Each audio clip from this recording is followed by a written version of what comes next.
Hello students, स्वागत है आपका टीसीएस एकेडमी के ऑनलाइन प्लेटफॉर्म पे। कैसे हैं आप सभी लोग? उम्मीद है कि आप लोगों की तैयारी बहुत अच्छी चल रही होगी और बहुत ही अच्छे से आप लोग पढ़ाई पे ध्यान दे रहे होंगे। आज हम लोग यहाँ पे हिस्ट्री के कुछ मॉडल क्वेश्चन आंसर के साथ में पूरा थ्योरी को डिस्कस करेंगे, जो आपके लिए बहुत ही ज़्यादा उपयोगी सिद्ध होगी और बहुत ही ज़्यादा लाभदायक साबित होगी। तो कुछ क्वेश्चंस ऐसे हैं और उन क्वेश्चंस के पीछे क्या थ्योरी रही होगी, क्या उसके पीछे क्या कौन कौन सी चीज़ें रही होंगी, जो ज़रूरी बातें हैं, वो हम लोग यहाँ पे आज डिस्कशन करेंगे। और उन क्वेश्चंस को अच्छे से आप लोग भी अटेम्प्ट करने की कोशिश करिएगा हमारे साथ में। तो चलिए आगे बढ़ते हैं, अपनी क्लास को आगे ले जाकर आगे लेके चलते हैं। देखिए, आपका पहला क्वेश्चन है कि भारत आने वाला पहला पुर्तगाली नाविक कौन था? फ्रांसिस्को डी अल्मीडा, अल्बुकर्क या वास्को डी गामा या मार्टिन अल्फांसो। ठीक है, पहला क्वेश्चन आपका है कि भारत में आने वाला पहला पुर्तगाली नाविक कौन था? तो वो था वास्को डी गामा। कौन था? Vasco D gamma. अगर हम लोग वास्को डी गामा के बारे में थोड़ी सी जानकारी लें तो भारत आया था, वास्को डी गामा भारत आया था 20 मई 1498 को। एक मिनट,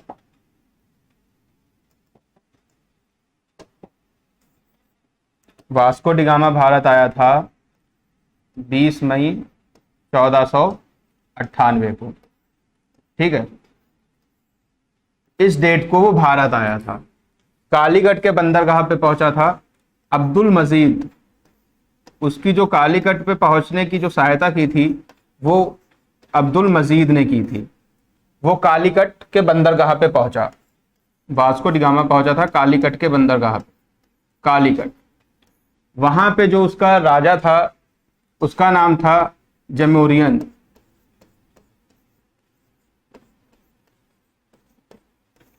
ठीक है, वास्को डी गामा भारत क्यों आया था? जाहिर सी बात है कि वास्को डी गामा भारत क्यों आया था? व्यापार का एकाधिकार लेने, व्यापार पत्र के लिए। ठीक है, तो आपको पता चला कि भारत आने वाला पुर्तगाली नाविक कौन था? सबसे पहला वो था वास्को डी गामा। हम लोग थोड़ी आगे इसके बारे में, पुर्तगालियों के आगमन के बारे में थोड़ी सी चर्चा करते हैं एक सादे पेज पे, जिसमें हम आपको पूरी चीजें बताते हैं। देखिए, पुर्तगाली का आगमन, ये क्या हो गया यार?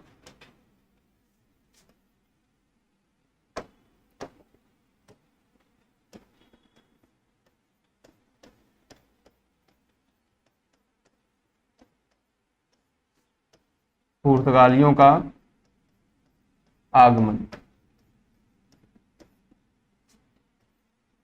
क्या है इनके पीछे का? देखो, 20 मई 1498 को वास्को डी गामा आया था भारत व्यापार का एकाधिकार लेने, व्यापार पत्र लेने।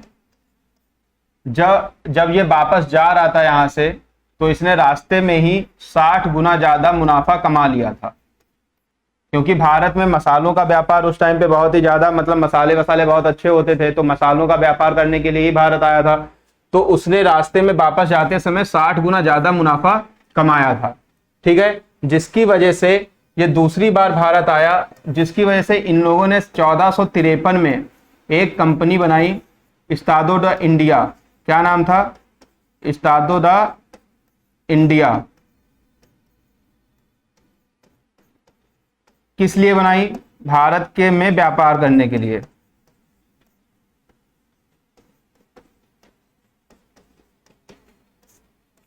ठीक है, और 1500 में 2 जहाजी बेड़े भारत आए थे। 1500 एडी में 2 जहाजी बेड़े भारत आए थे, पेट्रो और एल्ब्रास के नेतृत्व में।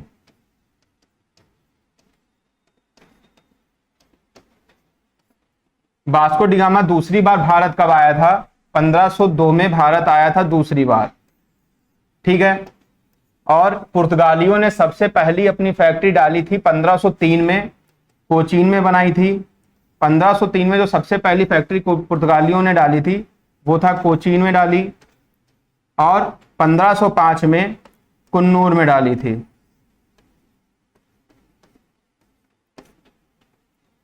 काली मिर्च और मसाले के व्यापार के लिए।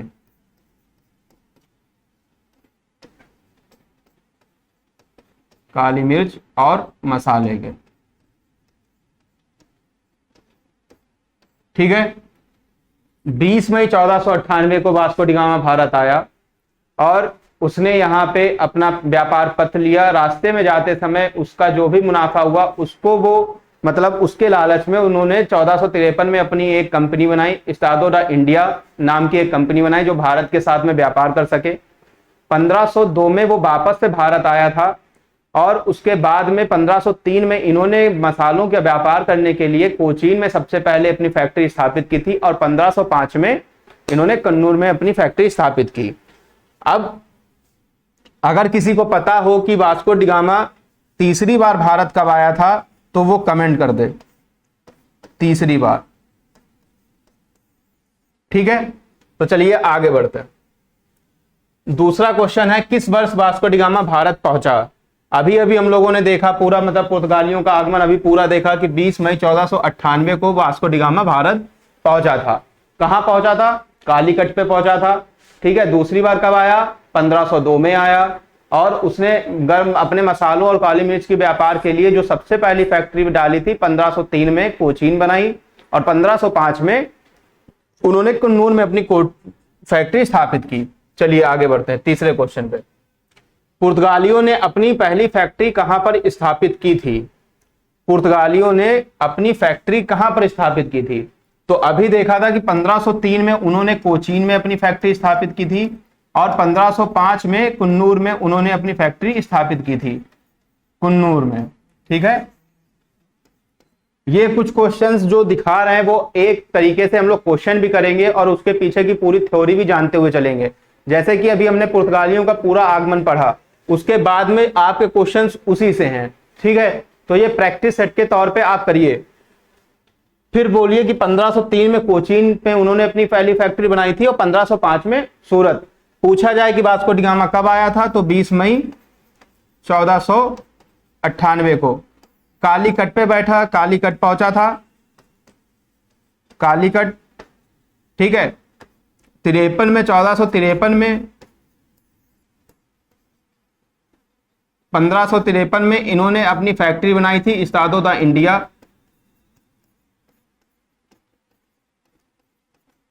ठीक है। 1502 में वो वापस से दूसरी बार भारत आया था और 1503 में उन्होंने अपनी कोचीन फैक्ट्री बनाई और 1505 में कुन्नूर। चौथा क्वेश्चन देखते हैं कि भारत में पुर्तगाली उपनिवेश का प्रथम गवर्नर कौन नियुक्त किया गया था? तो पुर्तगाली उपनिवेश का प्रथम गवर्नर, तो प्रथम गवर्नर जो नियुक्त किया गया था वो अल्फांसो दी अल्मीडा को नियुक्त किया गया था। पहला ऑप्शन अल्फांसो डी अल्मीडा। अगर हम इनके बारे में थोड़ा सा बात करें तो ये 1505 से लेके 1509 तक ये रहे थे, ठीक है, अल्मीडा। और इनके बारे में अल्मीडा ने यहाँ पे ब्लू वाटर पॉलिसी बनाई थी,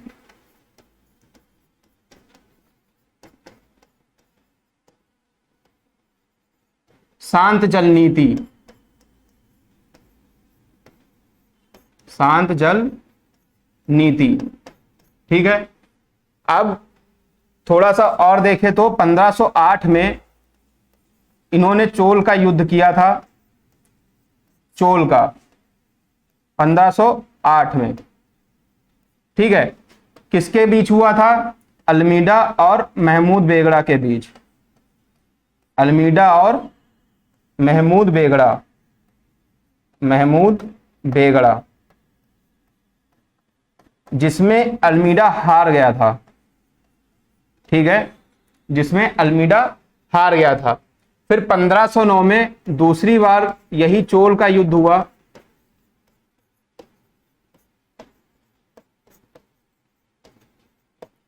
जिसमें अल्मीडा के साथ में अरब की सेना भी थी और मिस्र की सेना भी थी। किसकी सेना? अरब की और मिस्र की, और एक तरफ था अल्मीडा। इस बार अल्मीडा ने इनकी संयुक्त सेना को हरा दिया था, ठीक है, और अल्मीडा जीत गया था। तो अल्मीडा के बारे में कुछ बातें याद रखनी है कि अल्मीडा ने ब्लू वाटर पॉलिसी लाई थी और 1505 से लेकर 1509 तक वो रहा, जिसमें उसने चोल का युद्ध किया 1508 में। पहली बार जब युद्ध किया तो अल्मीडा से वो महमूद बेगड़ा से वो हार गया था, ठीक है। और जब 1509 में उसका दूसरी बार युद्ध हुआ तो महमूद बेगड़ा के साथ में दो सेनाएं और थी, एक थी अरब की सेना और दूसरी थी मिस्र की सेना। तो उन दोनों सेनाओं को एक साथ में उसने हराया था, ठीक है। तो अल्मीडा के लिए इतना ही। चलिए आगे बढ़ते हैं, कुछ चीजें और देखते हैं कि अल्मीडा के बारे में हम लोग देख चुके हैं। इसके बाद में जो आया वो था अल्बुकर्क। अल्बुकर्क आया था 1509 से लेके 1515। पुर्तगाली वायसराय में दूसरा जो आया वो अल्बुकर्क आया था 1509 से लेके 1515। कुछ इसके बारे में देखते हैं।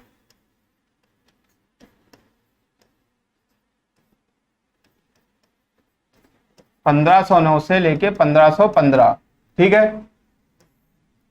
इसको जो है पुर्तगालियों का वास्तविक संस्थापक बोला जाता है। पुर्तगालियों की सत्ता का वास्तविक संस्थापक,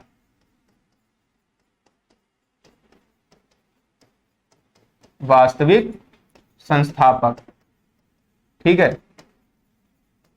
इसने ही भारतीय स्त्रियों के साथ विवाह की नीति अपनाई।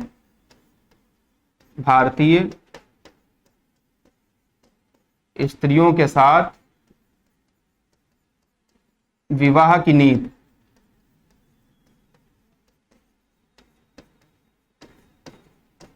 ठीक है। अल्बुकर्क ने ही 1510 में गोवा को जीता था, गोवा को। और किससे जीता? बीजापुर का शासक था आदिल शाह। बीजापुर का शासक था आदिल शाह। 1510 में उसने गोवा को जीत लिया था, आदिल शाह, ठीक है। 1515 में इसने हरमुज की खाड़ी को जीत लिया था। 1515 एडी में किसको जीता? हरमुज की खाड़ी को, हरमुज की खाड़ी, ठीक है। 1511 में मलक्का की खाड़ी को जीता। मलक्का की खाड़ी,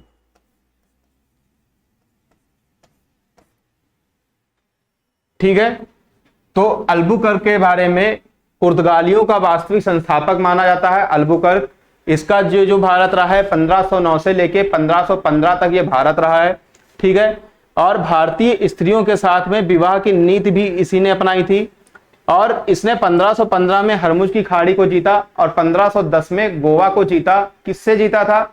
उस टाइम पे वो बीजापुर का शासक था आदिल शाह, उससे 1510 में उसने गोवा को जीत लिया था और 1511 में मलक्का की खाड़ी को जीता था। तो इतना समझ में आया अल्बुकर्क के बारे में, ठीक है। अगर पूछा जाए प्रथम गवर्नर कौन आया था, वो था अल्मीडा। अल्मीडा के बारे में जितनी इंपॉर्टेंट बातें थी वो मैंने आप लोगों से डिस्कस किया। क्या था कि वो शांत जल नीति लाया था। दूसरा क्या हुआ था कि उसने चोल का युद्ध किया था 1508 में भी और 1509 में भी। 1508 में जब उसने युद्ध किया तब वो हार गया था महमूद बेगड़ा के साथ में, और जब 1509 में उसने युद्ध किया था तो महमूद बेगड़ा के साथ में अरब की सेना भी थी और मिस्र की सेना भी थी। उसने जो है उन तीनों को हराया था एक साथ, ठीक है।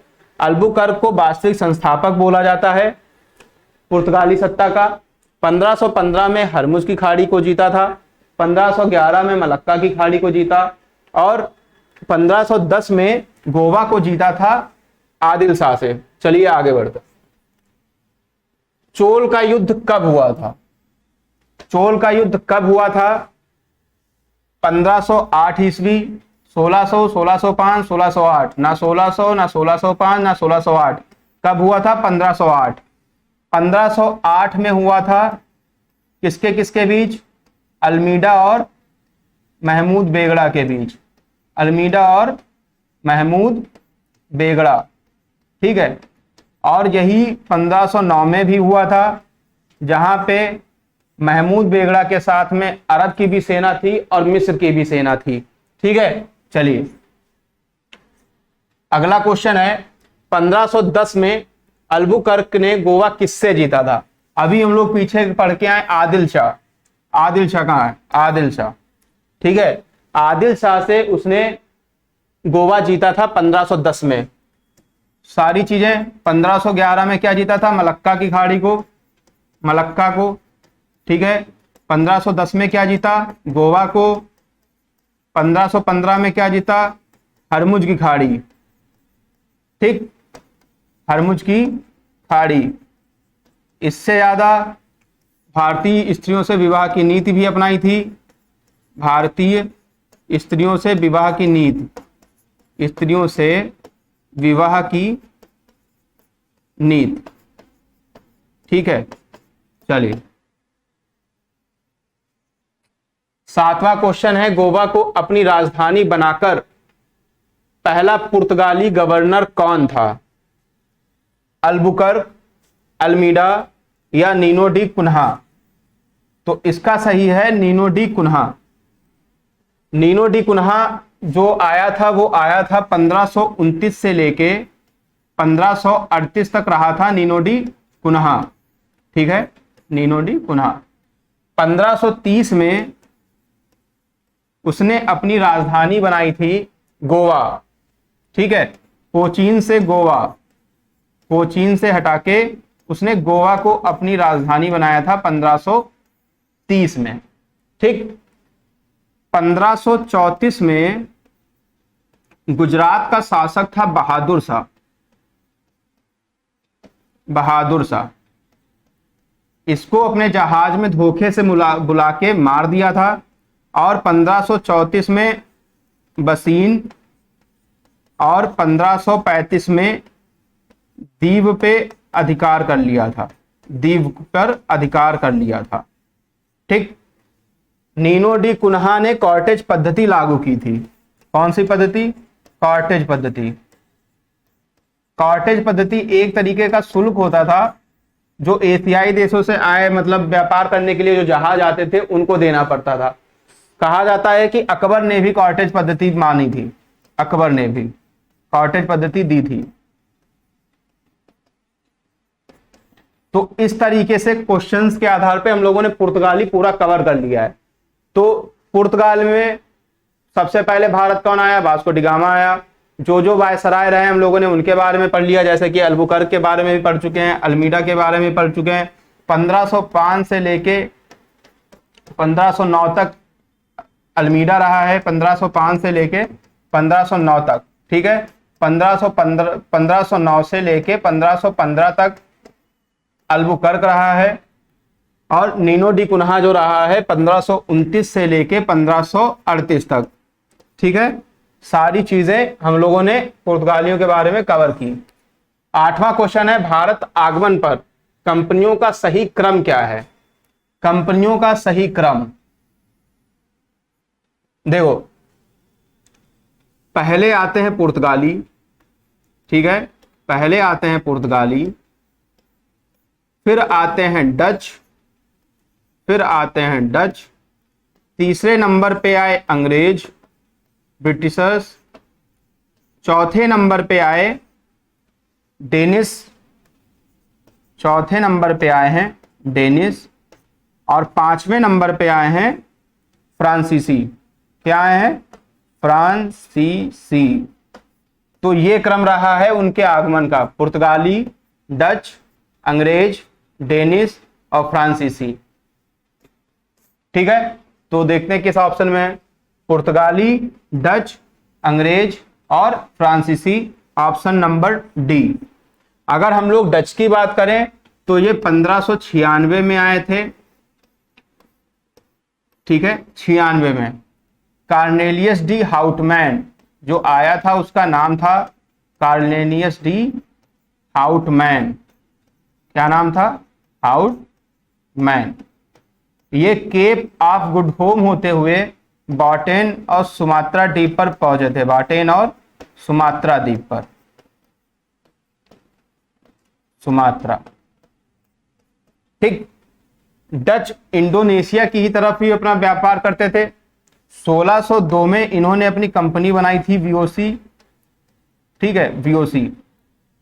डच के अगर हम लोग केंद्र देखेंगे, मतलब उन्होंने कहाँ कहाँ, 1641 में उन्होंने मलक्का और 1600 श्रीलंका और 1658 में मलक्का। इसके बाद में इन्होंने कराईकल को भी जीता, चिंसुरा में भी अपनी फैक्ट्रियां स्थापित की, कासिम बाजार में भी, बड़ा बाजार में भी, और इन्होंने कराईकल में भी अपनी फैक्ट्री स्थापित की। नील और सोरा का ये लोग निर्यात करते थे। ठीक है, और सूती वस्त्र लाने का श्रेय भारत में डचों को जाता है। तो आगे बढ़ते हैं, डच के बारे में भी इतनी इंपॉर्टेंट बातें हैं। चलिए आगे बढ़े। डेनिश भारत कब आए थे? डेनिश पहले कौन आया था? अगर क्रम हम फिर से पूछे तो पहले आए थे पुर्तगाली। ठीक है, दूसरे में आए थे डच, तीसरे में आए थे आपके अंग्रेज। ठीक, चौथे में आए थे डेनिश, और पांचवें में आए थे फ्रांसीसी। कौन आए थे? फ्रांसीसी। अगर डेनिश की बात करें तो डेनिश जो आए थे वो 1616 में भारत आए थे।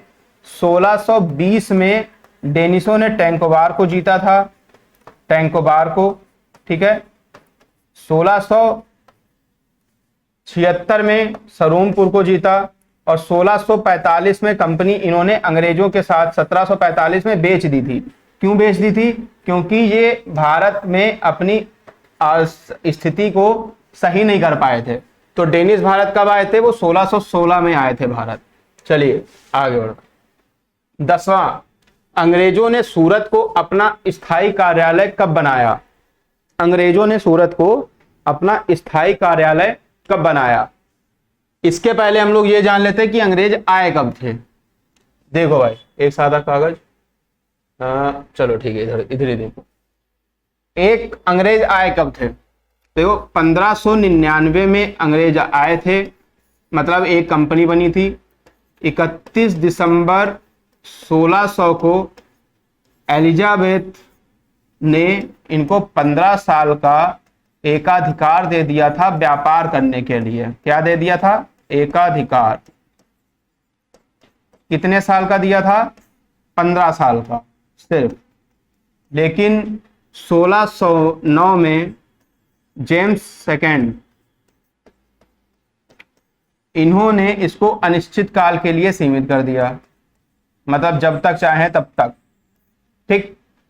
अंग्रेज सबसे पहले आए थे 1602 में अकबर के काल में, लेकिन अकबर ने वहां पे फैक्ट्री डालने को मना कर दिया था। 1608 में कैप्टन हॉकिंग्स आया था। कौन आया था? हॉकिंग्स। किसके काल में आया था? जहांगीर के काल में। जहांगीर से उसने सूरत मांगा था, लेकिन यहां पे सूरत उन्होंने अस्थायी तौर पर दिया था। ठीक है, सूरत अस्थायी तौर पर दिया था 1608 में। और 1611 में मिडल्टन आया था, जहांगीर के काल में मिडल्टन। ठीक, उसने 1613 में सूरत को स्थायी कारखाने के रूप में अपनी फैक्ट्री डाली। ठीक है, तो पूछा गया है स्थायी कार्यालय कब बनाया गया? तो 1613 में बनाया गया स्थायी कार्यालय सूरत को। समझ में आई बात? कि 1599 में एक कंपनी बनी थी, 31 दिसंबर 1600 को 15 साल का एलिजाबेथ ने उनको व्यापार करने के लिए एकाधिकार दिया था। 1600 में जेम्स सेकेंड ने उसी को अनिश्चित काल के लिए घोषित कर दिया। जो पहला अंग्रेज आया था वो 1602 में आया था अकबर के दरबार में, तो अकबर ने वहां पे फैक्ट्री के लिए मना कर दिया। 1608 में आया कैप्टन हॉकिंग्स जहांगीर के काल में, तो उसने जो है अस्थायी तौर पर सूरत को मांगा, अस्थायी तौर पे मांगा था 1608 में। 1611 में मिडल्टन जब आया था तो उसने सूरत को 1613 में स्थायी कारखाना घोषित कर दिया था। तो स्थायी कारखाने कार्यालय कब बनाया गया था? 1613 में बनाया गया था। आपको समझ में आ गया होगा। चलिए अब आगे बढ़ते हैं।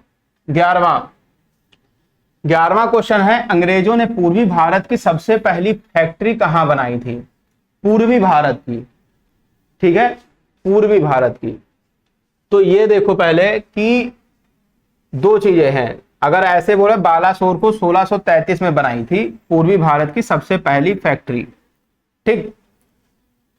अगर पूछे कि दक्षिण भारत की सबसे पहली फैक्ट्री कहां पे बनाई थी, तो 1621 में बनाई थी मसूलीपट्टनम में। 1639 में दूसरी दक्षिण भारत की अपनी फैक्ट्री बनाई थी मद्रास में, ठीक है। और पूर्वी भारत की सबसे पहली फैक्ट्री बनाई थी 1633 में बालासोर, और 1651 में दूसरी पूर्वी भारत की फैक्ट्री बनाई गई थी हुगली। ये चीजें याद रखिएगा। तो पहली फैक्ट्री पूर्वी भारत की कहां बनाई थी? बालासोर में बनाई थी, ठीक है, करेक्ट ऑप्शन। और दूसरी पूछी जाए तो 1651 में दूसरी बनाई गई थी हुगली, ठीक है। और दक्षिण भारत की पहली फैक्ट्री मसूलीपट्टनम, दक्षिण भारत की पहली फैक्ट्री मसूलीपट्टनम। और दूसरी फैक्ट्री 1639 में दक्षिण भारत की बनाई गई थी मद्रास। चलिए ठीक है, आगे बढ़ते। ठीक, यहीं पे बता दिए। चलो, फ्रांसीसी भारत कब आए थे? फ्रांसीसी भारत कब आए थे? फ्रांसीसी आए थे 1664 में, ठीक है। फ्रांसीसी कब आए थे? 1664 में। फ्रांसीसी उस टाइम पे कौन थे? लुई, एक मिनट, लुई 14 का उस टाइम पे शासनकाल चल रहा था, ठीक। ऐसे भी लिख लो भाई, ठीक। तो अगर फ्रांसीसी की बात की जाए तो 1721 में इन्होंने मॉरिशस को जीता था। 1725 में मालाबार, वहीं पे मालाबार माहे, ठीक है। 1721 में मॉरिशस, 1721 में मॉरिशस, ठीक। ये इन्होंने अपनी फैक्ट्री बनाई थी, ठीक है। चलिए आगे बढ़ते। प्रथम कर्नाटक युद्ध कब हुआ था? एक मिनट भाई, पानी पी लें फिर आगे बढ़े। हाँ।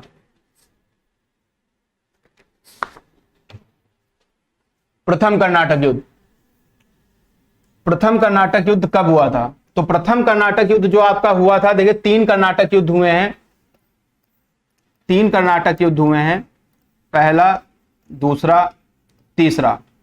पहला वाला जो हुआ था वो हुआ था 1746 से लेके 1748 तक, ठीक है। दूसरा जो हुआ था 1749 से लेके 1754 तक। और जो तीसरा कर्नाटक युद्ध हुआ था वो हुआ था 1758 से लेके 1763 तक, ठीक। प्रथम कर्नाटक युद्ध में क्या हुआ था कि ये उत्तराधिकार का यहां पे संघर्ष चल रहा था, ठीक है। प्रथम कर्नाटक युद्ध जो हुआ था वो हुआ था फ्रांसीसी और अनवरुद्दीन के मध्य, ठीक है, जिसमें अनवरुद्दीन हार गया था और फ्रांसीसी जीत गए थे। इनके जीत का कारण क्या था? इनका तोप खाना, ठीक। और प्रथम कर्नाटक युद्ध को ही सेंट टोमे का युद्ध भी बोला जाता है। कौन सा युद्ध? सेंट टोमे का युद्ध, ठीक। 1746 से लेके 1748 तक हुआ था प्रथम कर्नाटक युद्ध, उसे सेंट टोमे का युद्ध भी बोलते हैं। और ये अनवरुद्दीन और फ्रांसीसियों के मध्य में हुआ था। 1748 में इसी जब अनवरुद्दीन हार गया था तो एक संधि हुई थी, एक्स-ला-सैपेन की संधि, एक्स-ला-सैपेन की संधि, ठीक है। 1748 में एक संधि हुई जिसका नाम था एक्स-ला-सैपेन, ठीक, सैपेन की संधि हुई थी। इतना आपके जरूरी का इतना ही है कि 1746 से लेकर 1748 तक आपका प्रथम कर्नाटक युद्ध रहा। प्रथम कर्नाटक युद्ध को ही सेंट टोमे का युद्ध कहते हैं। किसके किसके बीच हुआ? अनवरुद्दीन और फ्रांसीसियों के मध्य हुआ। फ्रांसीसी गवर्नर उस टाइम पे डुप्ले था, ठीक है। और जो यहाँ पे जब युद्ध खत्म हुआ तो 1748 में एक्स-ला-चैपेन की संधि हुई थी, ठीक है। चलिए आगे बढ़ते हैं। और हाँ, एक चीज और, अगर द्वितीय कर्नाटक युद्ध की बात करें तो द्वितीय कर्नाटक युद्ध हुआ था 1749 से लेके 1754 तक, ठीक। इसमें क्या हुआ था कि यहाँ पे हैदराबाद के निजाम थे, निजामुल मुल्क, क्या नाम था? निजाम उल मुल्क। इनका एक पोता था और एक पुत्र था जिसका नाम था नासिर जंग और मुजफ्फर जंग। इनके बीच में युद्ध हो रहा था, इनके बीच में उत्तराधिकार का संघर्ष हो रहा था, ठीक है। इसी युद्ध में 1749 में एक युद्ध हुआ था, अंबर का युद्ध। कौन सा युद्ध हुआ था? अंबर का युद्ध। अंबर का युद्ध। और 1754 में एक संधि हुई थी, इसे कहते हैं हम लोग पांडिचेरी की संधि। किसके किसके बीच हुई थी? तो ये हुई थी गोल्ड हियो और अंग्रेजों के मध्य, ठीक है, ठीक। चलिए आगे। प्लासी का युद्ध कब हुआ था? ये तो पता ही होगा, प्लासी का युद्ध 23 जून 1757 में हुआ था, ठीक। नदिया जिला था। और प्लासी का युद्ध हुआ किसके किसके बीच हुआ था? तो सिराजुद्दौला और रॉबर्ट क्लाइव। किसके बीच हुआ था? सिराजुद्दौला और रॉबर्ट क्लाइव के बीच। सिराजुद्दौला की तरफ दो लोग थे, मीर जाफर और राय दुर्लभ। उन्होंने सिराजुद्दौला को धोखा दे दिया था। असल में ये युद्ध होना था 22 जून 1757 को, लेकिन वो एक दिन पहले जाके अंग्रेजों से मिल गए और ये युद्ध हुआ 23 जून 1757 को, क्योंकि मीर जाफर ने मना कर दिया था, ठीक है। इसमें सिराजुद्दौला हार जाता है। सिराजुद्दौला के दो विश्वास पात्र सैनिक थे जो इसमें मारे गए थे। एक का नाम था मीर मदान और दूसरे का नाम था मोहनलाल, ठीक है। ये इस युद्ध में मारे गए थे। सिराजुद्दौला भागकर चला जाता है मुर्शिदाबाद चला जाता है और वहां इसको मार डाला जाता है। मीर जाफर का पुत्र था मीरल, इसको मार डालता है मुर्शिदाबाद में सिराजुद्दौला को। तो प्लासी का युद्ध इतना ही, उसमें रॉबर्ट क्लाइव जीत जाता है और सिराजुद्दौला हार जाता है। तो नेक्स्ट क्वेश्चन पे चलते हैं। मीर कासिम ने अपनी कंपनी मुर्शिदाबाद से कहां बनाई? 15वां क्वेश्चन है कि मीर कासिम ने जो अपनी कंपनी है, अपनी कंपनी राजधानी,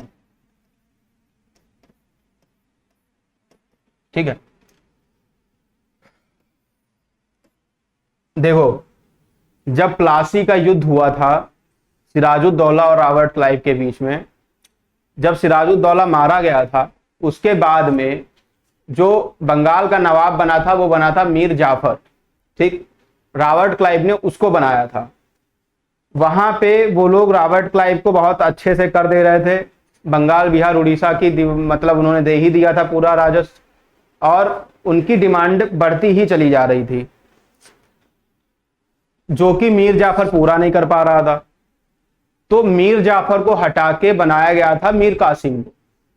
जब मीर कासिम गद्दी पे बैठा है तो उसने जो है ये तीन, मिदनापुर, चटगांव और वर्धपुर, ये तीन जगह अंग्रेजों को दे दी थी और अपना राज्य को अच्छे से चलाने के लिए कि उसमें अंग्रेज जो है ज्यादा हस्तक्षेप ना कर पाए, उसने अपनी राजधानी बनाई थी मुंगेर को।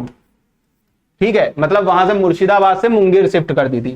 पहले क्या थी, पहले थी मुर्शिदाबाद और फिर उसने बाद में कर दिया था मुंगेर। ठीक, तो उसने अपनी राजधानी बनाई थी मुंगेर और मीर कासिम ने खिजरी जमा कर भी लगा दिया था। खिजरी जमा, ये अंग्रेजों को भी जमा करना पड़ता था। और यहीं से एक युद्ध के पृष्ठभूमि की शुरुआत हुई थी जिसे हम लोग बक्सर का युद्ध कहते हैं। बक्सर का युद्ध। चलिए ठीक, आ गया। बक्सर का युद्ध कब हुआ था? बक्सर का युद्ध हुआ था 22 अक्टूबर 1764 को। ठीक, बक्सर के युद्ध में एक तरफ कौन थे? शाह आलम द्वितीय,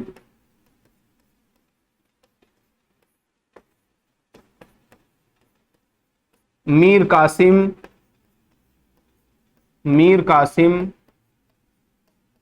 और सुजाउद्दौला।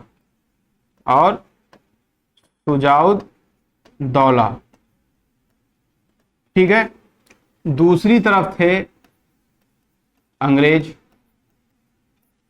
जो इनका नेतृत्व कर रहे थे उनका नाम था मुर्गीन खान।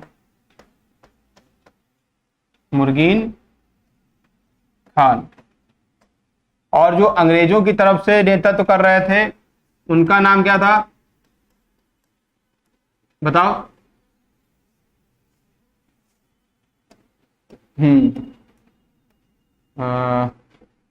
नाम भूल गए हैं। चलिए, अभी नाम दिमाग से उतर गया है, अभी बता रहे हैं। बक्सर का युद्ध में 3 लोग इधर से कर रहे थे, शाह आलम द्वितीय, मीर कासिम और सुजाउद्दौला, जिनका नेतृत्व कर रहे थे मुर्गीन खान। अंग्रेज का नेतृत्व कर रहे थे हेक्टर मुनरो।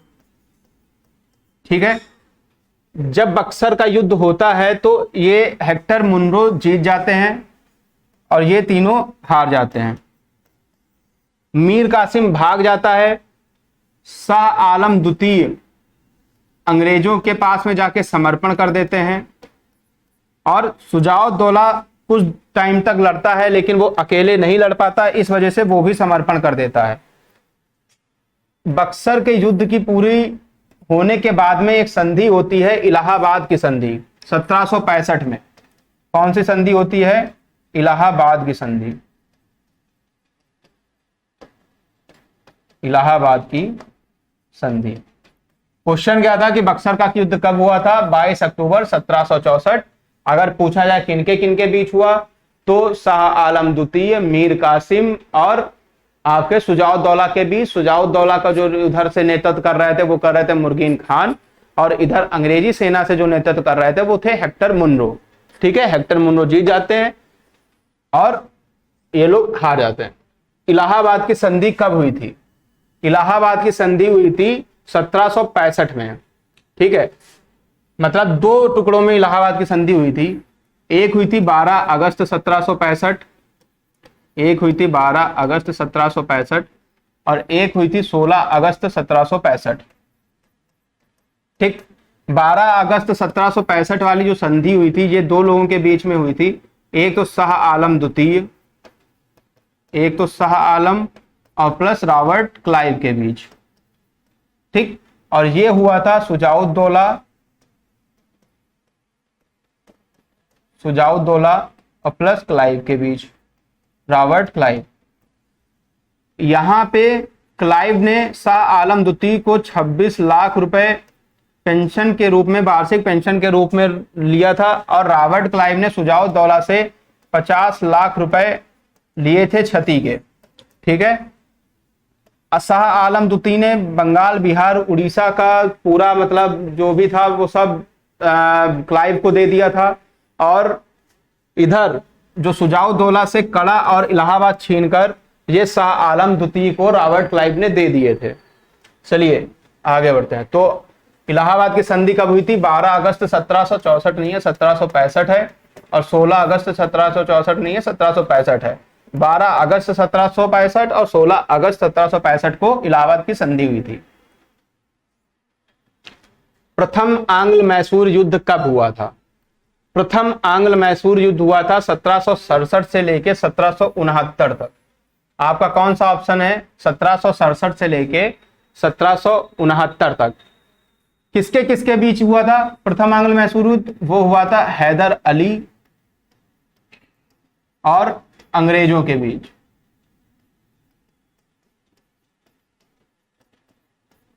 ठीक है, चलिए। आंग्ल मराठा संघर्ष कब से कब तक हुआ?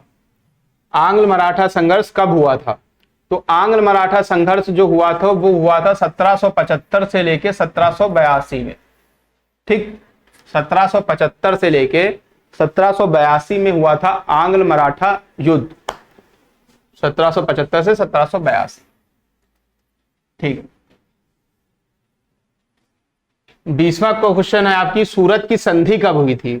तो सूरत की संधि जो हुई थी वो हुई थी 1775। और ये क्यों हुई थी, किसके किसके बीच हुई थी सूरत की संधि? ये हुई थी बंबई सरकार और रघुनाथ राव।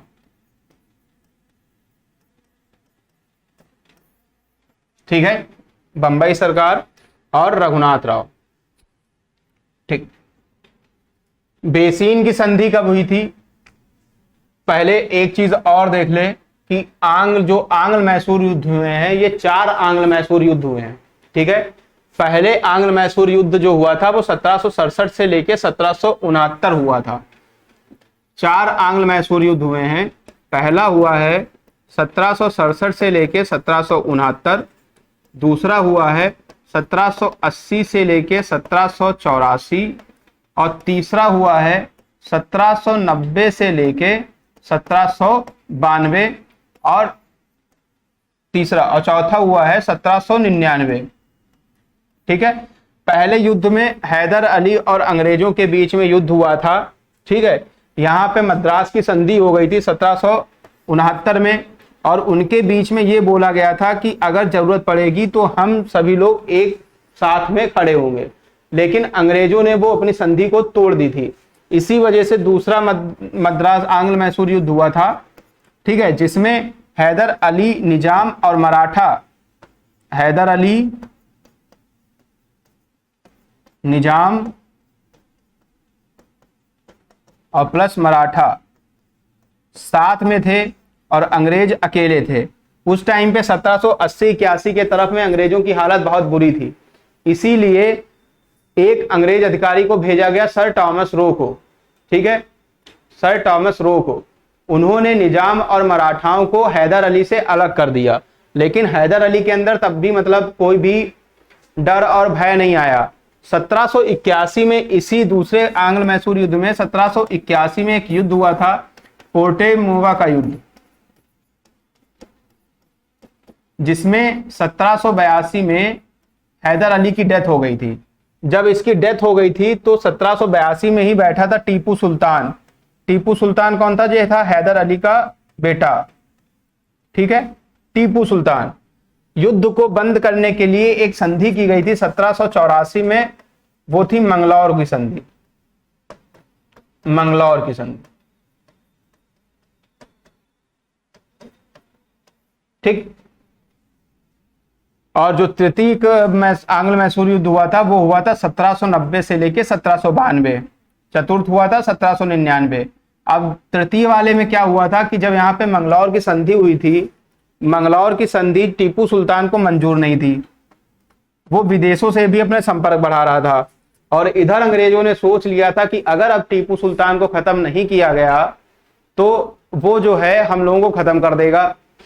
ये नेपोलियन से भी अपने मतलब संबंध बना रहा था। इस वजह से जो आपका तीसरा वाला मैसूर युद्ध हुआ है उसी में श्रीरंगपट्टनम की भी संधि हुई थी। ठीक है, और श्रीरंगपट्टनम में 1792 में श्रीरंगपट्टनम की संधि हुई थी।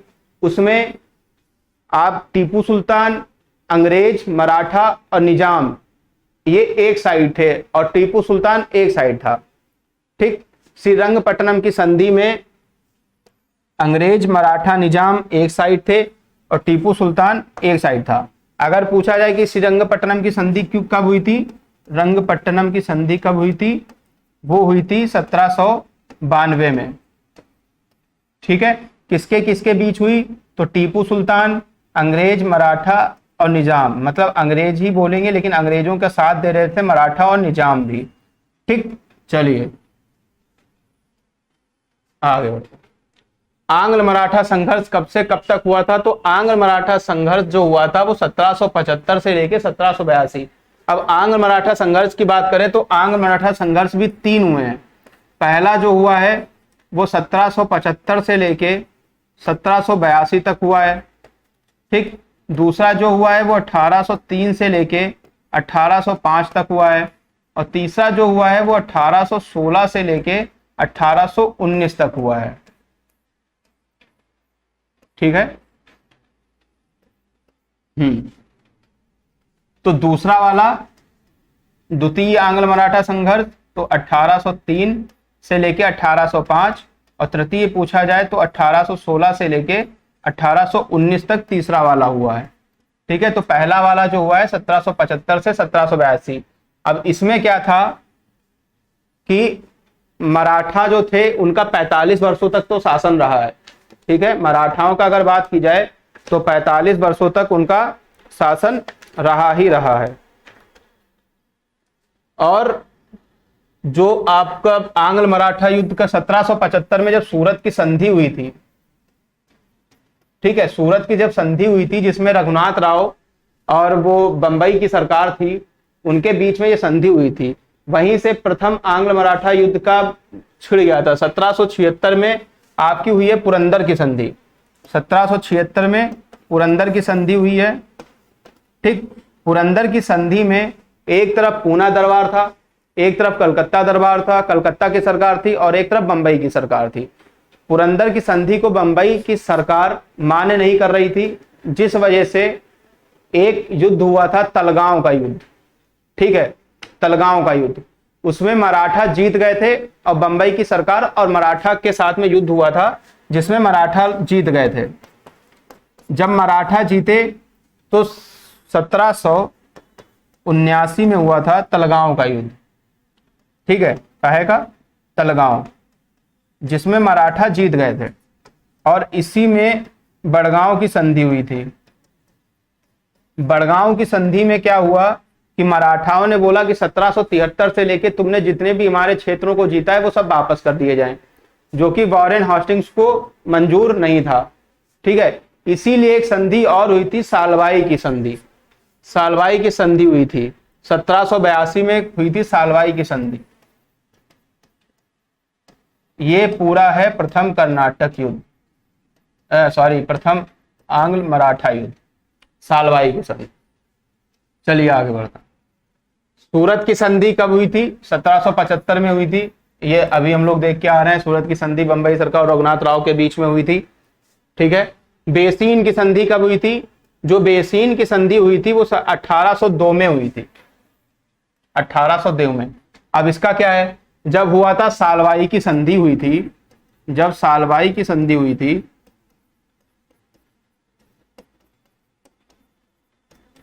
तो इसकी मध्यस्थता कर रहे थे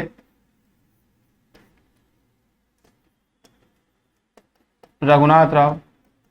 ठीक है, और अंग्रेजों से यहाँ पे सालसेट और थाने का द्वीप उनसे वापस नहीं लिया गया था, लेकिन जो मराठा थे उनको पेंशन पे रखने की बात उठी थी। ठीक है, तो ये सालवाई की संधि हुई थी। यहीं पे एक होलकर थे जो इन्होंने, अंग्रेजों ने यहाँ पे मराठाओं को बना दिया था, बाजीराव सेकंड को यहाँ का मराठा घोषित कर दिया था। ठीक है, जब ये आए तो इन्होंने होलकर के बड़े भाई को 1801 में मार दिया था, जिसकी वजह से इन्होंने जो है संयुक्त सेना को हदसपर नामक जगह पर हराया। तब ये हुई थी 1802 में बेसीन की संधि।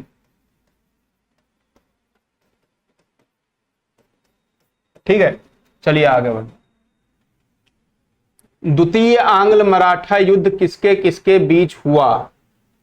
जो आपका द्वितीय आंग्ल मराठा युद्ध था, कौन सा, 1803 से लेकर 1805 का, तो किसके किसके बीच हुआ था? दौलत राव सिंधिया, रघुजी भोसले और अंग्रेजों के बीच। ठीक है, दौलत राव सिंधिया, रघुजी भोसले और अंग्रेज। चलिए, प्रथम आंग्ल सिख युद्ध कब हुआ था? जो प्रथम आंग्ल सिख युद्ध हुआ है वो हुआ है 1845 से लेके 1846। ठीक है, 1845 से लेके 1846 प्रथम आंग्ल सिख युद्ध में ही मुदकी का भी युद्ध हुआ है। 24वां, लाहौर की संधि कब हुई थी? हाँ, प्रथम आंग्ल सिख युद्ध में लाहौर की संधि भी हुई थी 1846 में, जिसमें तुंगभद्रा का जो भाग था वो अंग्रेजों को दिया गया था। ठीक है, तो इस तरीके से हम लोगों ने टोटल 24 क्वेश्चंस किए हैं और 24 क्वेश्चंस में हम लोगों ने पूरा मतलब डिटेल में समझा हुआ है कि जिसके पीछे की क्या क्या कहानी रही है और किस तरीके से कौन सी संधियां हुई, वो सारी हम लोगों ने डिस्कशन की।